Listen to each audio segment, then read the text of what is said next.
Munculnya nama Ipuk Festiandani, istri Bupati Banyuwangi Abdullah Azwar Anas, sebagai bakal calon Bupati Banyuwangi 2020 nampaknya akan melahirkan politik dinasti di Banyuwangi. Lantas, bagaimana tanggapan masyarakat melihat adanya fenomena dinasti politik ini? Untuk mengetahui informasi selengkapnya, reporter Banyuwangi TV Bella Fiona akan melaporkan dari lapangan. Atmosfer panas politik di Banyuwangi menjelang pesta demokrasi pemilihan kepala daerah bulan Desember mendatang nampaknya sudah mulai dirasakan saat ini. Pasalnya, sejumlah partai di Banyuwangi mulai menyiapkan beberapa kandidat calon bupati. Salah satunya PDIP yang memilih Ipuk Festiandani atau yang lebih akrab disapa Ipuk Azwar Anas untuk menjadi kandidat bakal calon bupati yang akan melenggang ke panggung politik. Hal ini cukup menarik karena mengingat Ipuk adalah istri dari Bupati Banyuwangi saat ini, yakni Abdullah Azwar Anas yang sudah 2 periode memimpin Banyuwangi. Dengan terpilihnya Ipuk sebagai bakal calon Bupati Banyuwangi ini menciptakan fenomena politik yang dapat melukai euforia kebebasan sistem demokrasi, yakni indikasi adanya dinasti politik. Lantas, bagaimanakah masyarakat menilai adanya politik dinasti ini? Reporter Banyuwangi TV pun melakukan penelusuran ke lapangan. Mendekati pesta demokrasi dalam pemilihan kepala daerah pada bulan Desember mendatang, beberapa partai politik di Banyuwangi telah menyuarakan calon yang akan mereka usung. Salah satunya PDIP yang telah memilih Ibu Festiandani atau yang dikenal sebagai Ibu Ipuk bersama wakilnya Sugirah yang sekarang menjabat sebagai bendahara PDIP Banyuwangi. Hal ini cukup menarik mengingat Ibu Ipuk merupakan istri dari Bupati Banyuwangi Abdullah Azwar Anas. Nampaknya telah terbentuk sebuah dinasti politik pada Pilkada Banyuwangi 2020. Lantas, bagaimana pendapat masyarakat Banyuwangi atas terbentuknya dinasti politik ini? Dan sebenarnya kriteria pemimpin seperti apa yang diharapkan oleh masyarakat Banyuwangi? Bapak, apakah sebelumnya Bapak pernah mendengarkan tentang dinasti politik? Ya, dengar. Tanggapan Bapak terkait dinasti politik ini seperti apa, Pak? Ya, dinasti politik itu bisa membawa kemajuan, bisa juga membawa ketidakmajuan di pembangunan. Jadi kalau emang dinasti politik itu untuk meneruskan apa-apa yang sudah dibangun oleh pemerintah sebelumnya, itu bisa meningkatkan kemajuan. Tapi syaratnya tidak boleh korupsi, itu bisa membawa kemajuan. Tapi akhir-akhir ini memang banyak yang menyalahgunakan kedekatan keluarga itu untuk korupsi, itu yang nggak baik. Jadi kalau itu memang untuk masyarakat, untuk meneruskan pembangunan yang ada sebelumnya, itu insya Allah nanti bisa berkembang untuk kemajuan Kabupaten Banyuwangi ini. Tapi kalau itu nanti disalahgunakan dengan menggarong APBD, nah itu nanti yang tidak kita inginkan. Ivan, kakak pernah dengar tentang dinasti politik? Pernah. Oke. Tanggapan kakak gimana, Kak, terkait dinasti politik? Kalau dinasti politik itu kan perputaran dari seorang yang menjabat, lalu anaknya juga ingin menjabat, tapi lebih dikuatkan untuk bisa menjabat melanjutkan kekuasaan dari ayahnya atau keluarganya.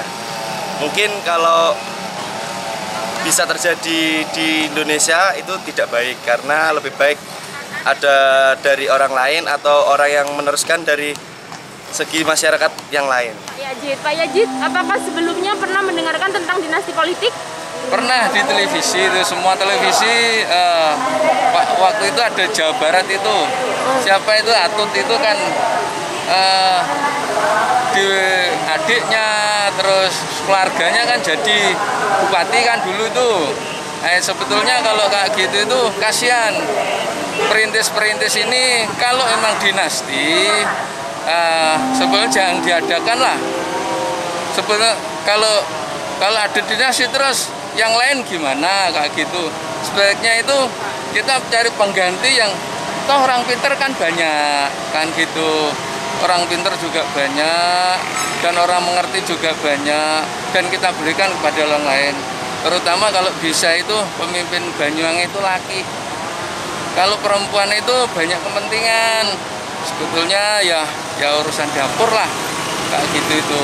Kalau bisa itu ya ada pengganti, jangan dinasti kayak gitu.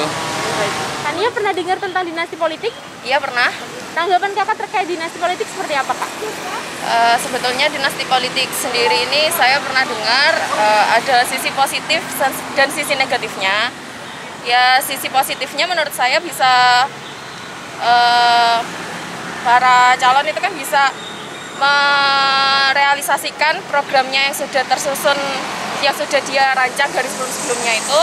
Dan negatifnya juga bisa menimbulkan kejenuhan program masyarakat yang sebelum-sebelumnya sudah nggak dipakai, juga lebih berpotensi ke arah KKN gitu.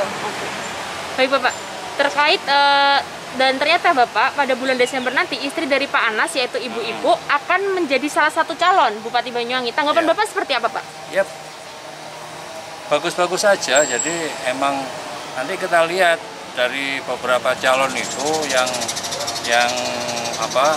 nanti kan ada beberapa calon yang akan menjalani pilkada ini ya. Jadi kalau emang calonnya itu bagus-bagus, lebih bagus dari Bu Anas, ya bisa kita pilih. Tapi kalau calon-calonnya itu nanti tidak bagus, ya mendingan Bu Anas yang bisa dipilih untuk menggantikan Pak Anas, karena bisa untuk mendorong kesinambungan pembangunan sebelumnya. Kira-kira itu. Nih Kak, kebetulan kan istri dari Bupati Anas, Ibu-Ibu Fiestiandani itu mendaftar nih Kak untuk calon bupati periode selanjutnya. Tanggapan Kakak terkait pencalonan ibu-ibu ini gimana? Kalau menurut saya pencalonan ibu-ibu ini boleh-boleh saja, kan setiap orang memiliki hak untuk mendaftarkan sebagai pilkada. Tetapi kalau ada ikut campur dari tangan-tangan orang lain atau seperti kekuasaan Pak Anas, kayaknya tidak setuju. Karena lebih baik ya polos saja, apa kata besok waktu tanggal 9 Desember waktu dipilih. Kemudian ini kan yang akan nantinya istri dari Bupati Anas, Ibu-Ibu akan mencalonkan jadi salah satu calon. Tanggapan Bapak terkait pencalonan ibu-ibu ini seperti apa? Ya kalau untuk Banyuwangi untuk perempuan saya itu kurang setuju itu. Kalau dinastinya juga tidak setuju juga, nanti keluarganya istrinya kan dia punya adik, juga adiknya nanti jadi juga kalau ini istrinya jadi juga nanti berlanjut ke adiknya kan gitu, ke adiknya ke saudaranya lagi, gimana terus kayak gitu. Apa semuanya negara atau Kabupaten Banyuwangi milik satu orang? Tidak kan banyak orang, toh banyak orang pinter, banyak orang yang mengerti, banyak orang yang istilahnya mampulah ke sana. Kayak gitu tanggapan saya. Nah Kak, kebetulan kan di Banyuwangi sendiri istri dari Pak Anas, Ibu-Ibu itu mencalonkan atau menjadi calon pada bulan Desember nanti. Tanggapan Kakak terhadap pencalonan ibu-ibu ini seperti apa Kak? Tanggapan saya sih sebetulnya sudah bagus ya, karena ini adalah istri dari Pak Anas yang sebelumnya sudah pernah mencalon dan sudah berpengalaman banyak sebelumnya. Jadi mungkin lebih dapat bimbingan lebih banyak untuk memerintah Banyuwangi untuk lebih baik lagi. Terdapat sejumlah warga yang memberikan komentarnya terkait politik dinasti. Tidak sampai di situ, tim jurnalis Banyuwangi TV juga mendatangi Amrullah yang merupakan pemerhati politik. Amrullah dengan tegas menolak adanya praktik politik dinasti yang dianggap bisa menciderai kebebasan dalam berpolitik. Ya, sebenarnya politik dinasti itu tidak melanggar undang-undang. Akan tetapi politik dinasti itu melanggar etika. Karena sebenarnya demokrasi itu adalah demokrasi rakyat, bukan demokrasi keluarga. Kalau politik dinasti adalah dari suami ke istri atau ke anak, itu sebenarnya tidak sesuai etika yang ada. dan itu akan terjadi pasti akan disalahgunakan, akan ada penyalahgunaan wewenang, itu pasti, baik ketika kampanye maupun ketika dia sudah menjadi. Sebenarnya politik dinasti itu adalah untuk mengamankan bisnis, untuk mengamankan jabatan ketika dia sudah berakhir masa jabatannya, dan itu sangat berbahaya. Karena harusnya itu ada orang-orang yang lain, figur-figur yang lain, tokoh-tokoh yang lain yang harus diberi kesempatan. Demikian pandangan beberapa masyarakat Banyuwangi terhadap Pilkada 2020. Saya Bella Fiona dan kameramen Rizky Adrian melaporkan.